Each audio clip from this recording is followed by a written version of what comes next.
High বন্ধুরা, তো একটু বলে এইগুলো কাপড়গুলো বাইরে রাখা আছে, মেলা আছে, তো তুলে দিচ্ছি।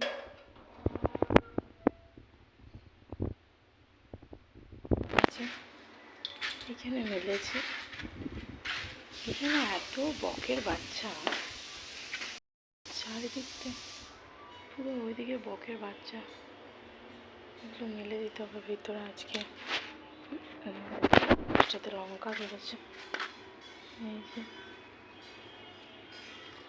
লঙ্কা, এই যে আরেকটা লঙ্কা ধরেছে, অনেকগুলোই লঙ্কা ধরেছে গাছটায়। চুলগুলোর কি অবস্থা, মুখ চুপ শুয়েছিলাম। আমরা গাছ, এটা ছোট ছোট ফল দিয়েছে, আমরা দেখছো, আমরা ফল দিয়েছি, এখানেও আছে, এই যে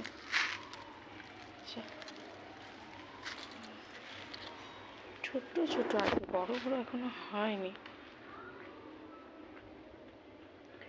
বলে যে কোনো গাছের তলায় তুলসী গাছ রাখতে নেই, তাই দেখো এখানে হয়েছে তুলসী গাছটা, কিন্তু এটা আমরা সেই নিজেদের তো ঘর নয়, আমাদের এখানে আমরা ভাড়া বাড়িতে আছি। এগুলো সব কলম করা গাছ মনে হয়। একটা তুললাম,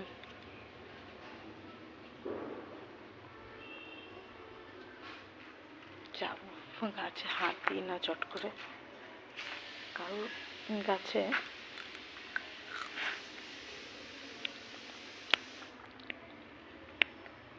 খুব টক, ভেবেছিলাম চাটনি বানাবো। তো চলো, এই কাপড়গুলো আমাকে তুলতে হবে, সব কিছু কিছু বারান্দায় রেখেছি, তো পরে আমি করবো, তুলবো। কাপড় তুলতে তো এলাম, পরে কাপড় তুলবো।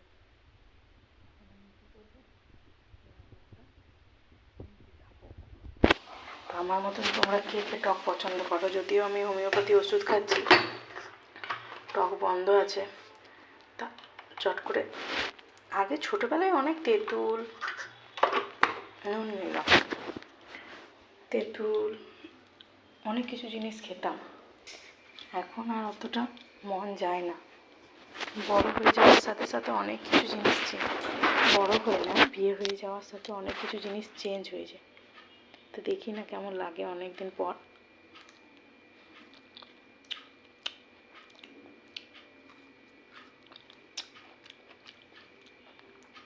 খুব একটা টক নেই, ভালোই লাগছে খেতে। আমি সব কিছু চকা খেতে পারি না, শশা হলেও চকা ছাড়াই। চুলটাও অনেকটা ইমপ্রুভ হয়েছে, পুরো ফাঁকা হয়ে গিয়েছিলো ওই জায়গাগুলো, তো তাও এবারে মনসা পূজা বার পান্নার জন্য এক সপ্তাহ বন্ধ থাকলো, মাথায়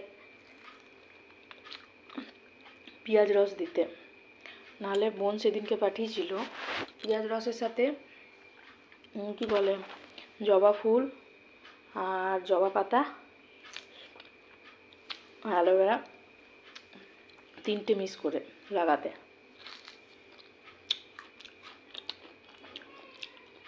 টক নেই, বাইরেটা হালকা টক লাগছে, ভিতরটা টক নেই।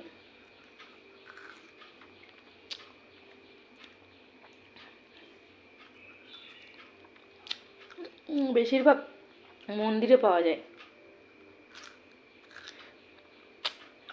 আমরা চাটনি, খিচুড়ি আর তরকারি, বুঁদে,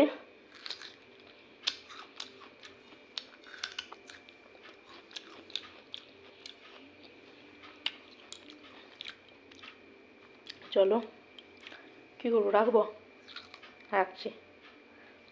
তো আমড়াটা খাওয়া হয়ে গেলে কাপড়গুলো তুলে মেলে দেবো ভিতরে।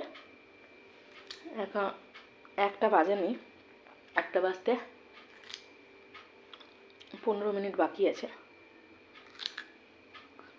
মেয়ে আসে 3টেই।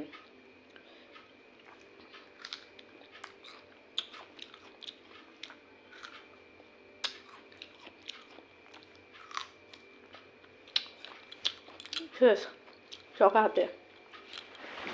তো চলো বাই, রাখছি, টাটা।